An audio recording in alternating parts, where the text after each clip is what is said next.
as promised, right on time, our quarterback, Brock Purdy. But first, I want to tell you we are live from the Casino Matrix Progressive Jackpot Studios.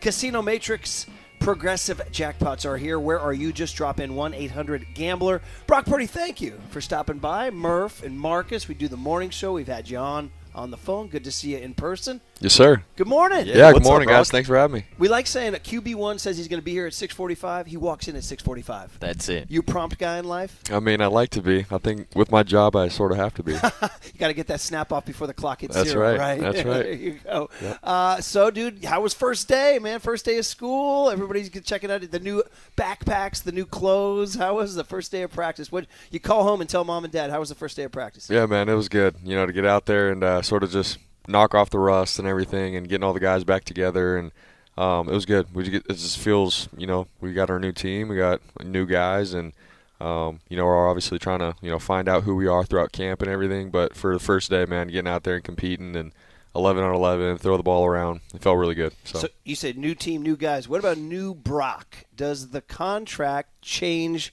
Brock Purdy's role on this team or voice on this team?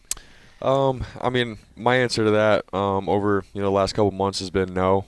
My process and everything, man, I want it to be the same. I want to continue to be the guy that I've always been and go about how I've prepared for games and practices and meetings and all the things, and that's what's got me here. So, obviously they're paying me more with that, and yes, there's more responsibility in terms of, you know, handling my business, but for me, my process and everything, it's about doing my job well every single play, getting the ball to the right guys, finding the answers, and being a voice in the locker room where I can get, you know, guys back on page and keep going.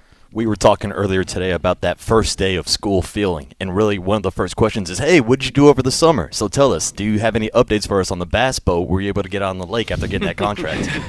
I actually have not gotten a bass boat yet, hopefully next offseason. But, yeah, I was out, you know, in Tennessee fishing a lot, and then obviously in Iowa with my in-laws and stuff. So I got my fishing in for sure, which was awesome. But more than anything, it was just a great, refreshing off season to get around family and breathe a little bit before, you know, things pick up and get crazy. Yeah, we're talking to Brock Purdy here live at Levi's Stadium. Murph and Markus here. So much to get to, but staying on the off-season tip, we did note that you dropped a little home there in Nashville. Yeah. Near George Kittle. Yeah, in Nashville, and yeah, we're excited. Obviously, you know, we wanted to be closer, you know, to my in-laws and for my wife and her family, and but also be able to, you know, have guys to train with, and, you know, George has a great crew of guys and stuff, which is really fun. But and it's a great area to live and raise a family and everything. So we're just, you know, going to feel it out for the next couple of years and go from there. I was going to say, is moving into George Kittle's neighborhood a good thing? It gets to be a little nutty. Come on over, dude. We're raging. No, he wanted to hang out every day after training and everything. It was hilarious. Yeah, well, that's the thing. You're closer to tight end U, but you're also closer to Kittle Fest. Correct. Did you make an appearance out there this summer? Yeah, we went to Kittle Fest this year, and George, you know, threw a great party. It was fun. You know, he had some guys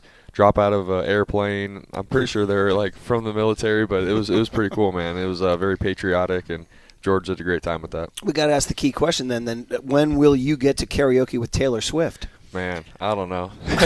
I'll just leave it at that. I don't know. It's on the list. I mentioned Jenna was like, hey, Brock, come on. Where's that? Yeah, I don't know. She obviously grew up listening to Taylor Swift and everything, and I know everybody there, George especially, we all saw it. They were all really excited to be able to party with her and sing with her. So. She seems pretty cool there to do that for us. So, all right. Well, then, so you also went to Florida, I understand, in your travels. We mentioned Tennessee. We mentioned Iowa. But Florida to train with Ricky Pearsall and – It was Jake Cowings, yeah. Yep. So tell us about that. So you have your guys down there, your quarterback coaches. Just tell us kind of the process. Who's coaching you up down there? What were you working on, and what did you get done with Pearsall and Cowing? Yeah, I mean, those are guys, you know, that came down, and so young guys wanted to get some work, so I was so excited about that. But, you know, my quarterback guys down there as well, every single year they got a good group of guys with Caleb Williams, Anthony Richardson, and a bunch of other quarterbacks that train, Mac Jones down there. And so it's just mechanically, you know, going through what I need to get better at, arm angles and stuff. They do all the things. And so I love going down there every offseason and getting really good work in every single day. And then obviously when your receivers can pop down and get some work in, routes on air, and just continue to work on timing and on all the things scheme-wise was pretty cool. So The wide receiver room is going to look a little bit different this year with Brandon Ayuk starting the season with that knee injury. Deebo Samuel gets traded out to Washington. You just mentioned some of the younger guys stepping up, Jacob Cowan, Ricky Pearsall. Just what are your thoughts on the wide receiver room going into the season?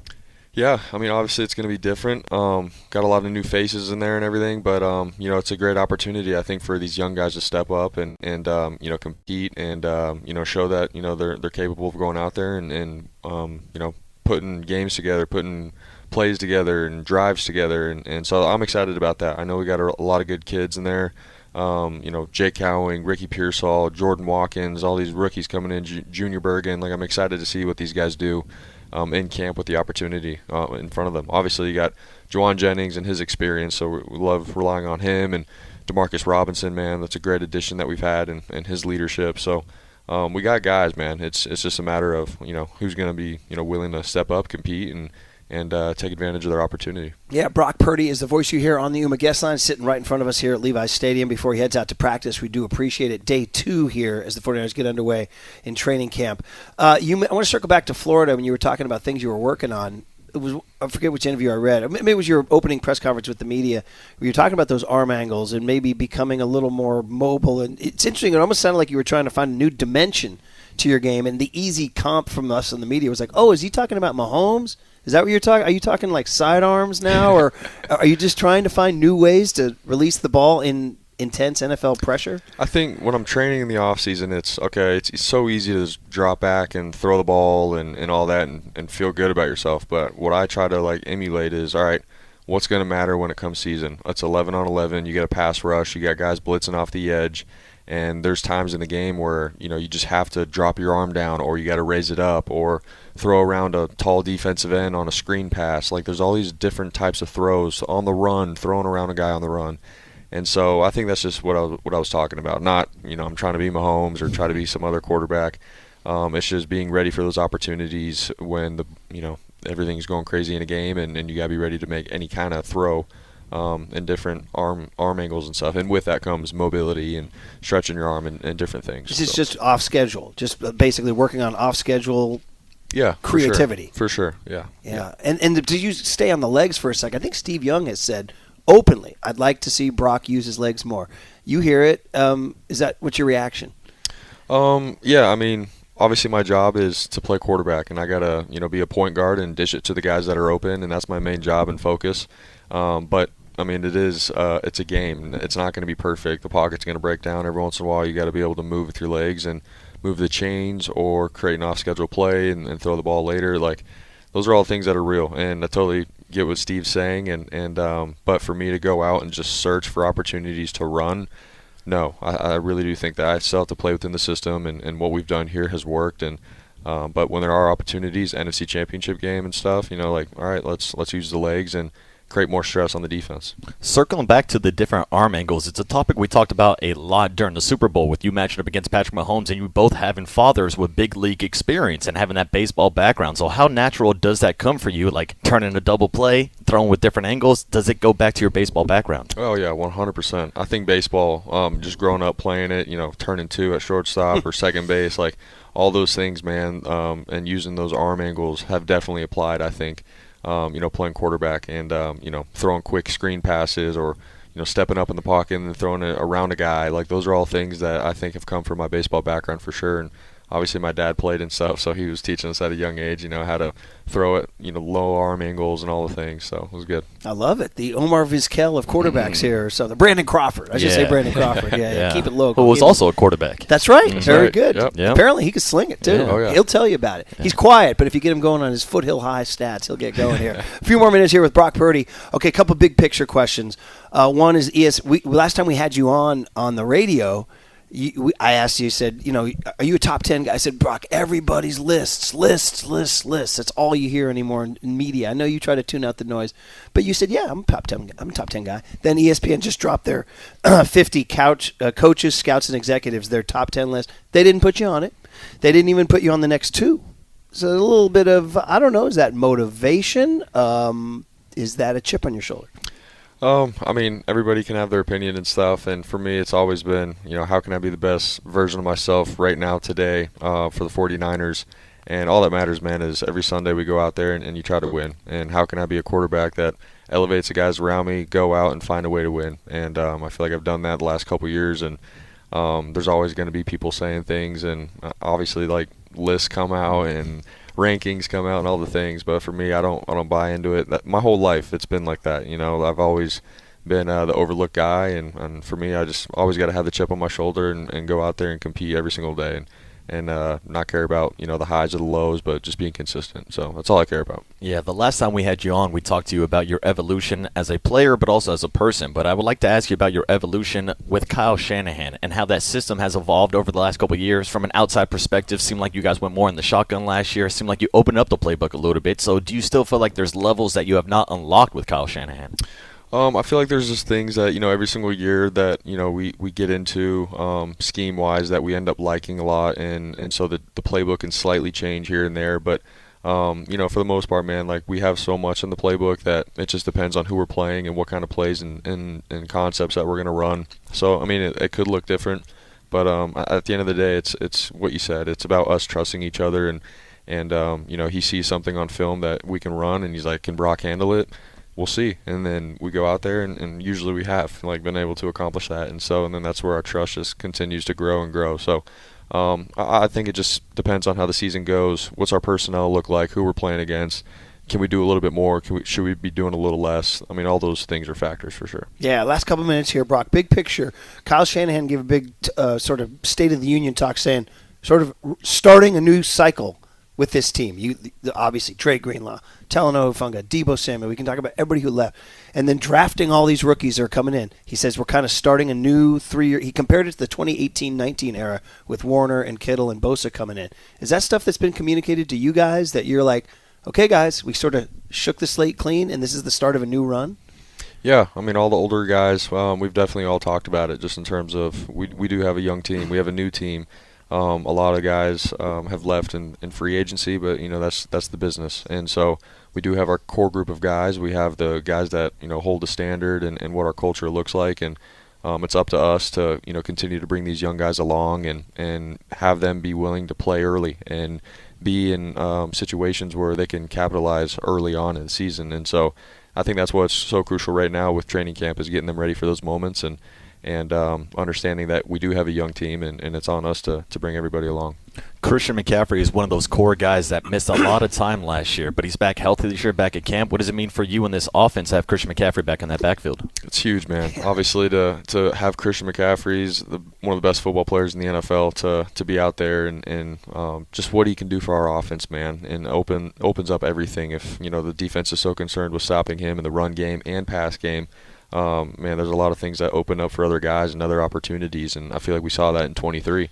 He was having that MVP year, and everybody's scheme was to stop 23. And so having him out there, man, is awesome. And when he does get the ball in his hands, he's obviously a huge difference maker. The yak is on another level. So to have him back, man, for all of us, it's been really refreshing. And finally, we'll just give you a chance to defend your dogs again. We asked you about this a couple months ago, the offensive line. I mean, honestly, if you look at the great teams throughout history, it all comes back to the O-line. Nobody ever talks about it. And a lot of people criticize your O-line. They think you should have subbed out they should have gotten a new center instead of Jake Brendel. Some people criticize Colton McKivitz's pass protection. Not let's say about Trent Williams. Your left guard situation's in flux. But those are your guys. Give a chance. I'm going to let you defend your dogs right now. Convince me this Niner O-line's going to bring you guys to a lot of wins this year. Yeah, I mean, if you go back to the 23 year, those guys that you just listed, they had great years, man, and we got it done. And so they're guys that have gotten it done. Last year was a crazy year with just the injury bug kind of thing, and things were off. But we all got the chip on our shoulder, man, going into this year.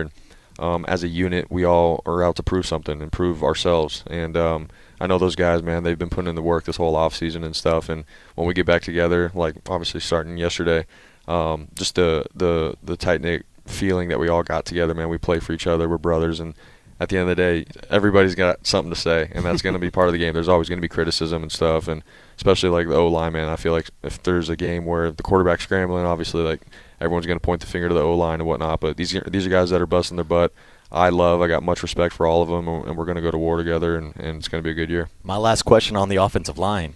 Did you set the bar too high with buying them the Toyota trucks last year? Like, how could you possibly top that, Brock? I'm still thinking about ways, how I could top that for this Christmas. So we're still brainstorming. Let me know if you guys have any ideas. I think after that, you're good with like a $20 Amazon gift card. I think you're good with that. I should just throw some out like that. I mean, who knows? Like, Brendel could be asking for a bass boat now. He's like, Brock, we're all going to be on the lake. Oh, gosh. I'm looking forward to the Instagram photo of 12 bass boats in the parking lot. Gosh. If there's any bass boat companies out there, hit me up. Yeah, there it is. And then finally, just last, this was totally different. A year ago, beaten, battered, overtime loss to the Super Bowl. It sucked. A year later, you guys haven't played since January.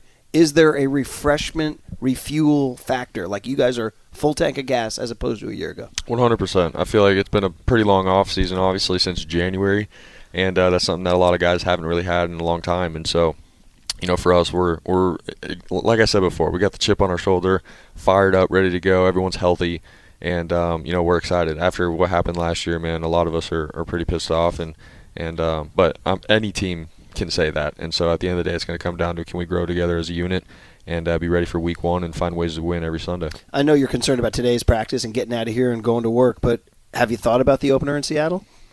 Yeah, for sure. Obviously, it's going to be a great, test right out the jump, man. In Seattle, game one, they're going to be revved up.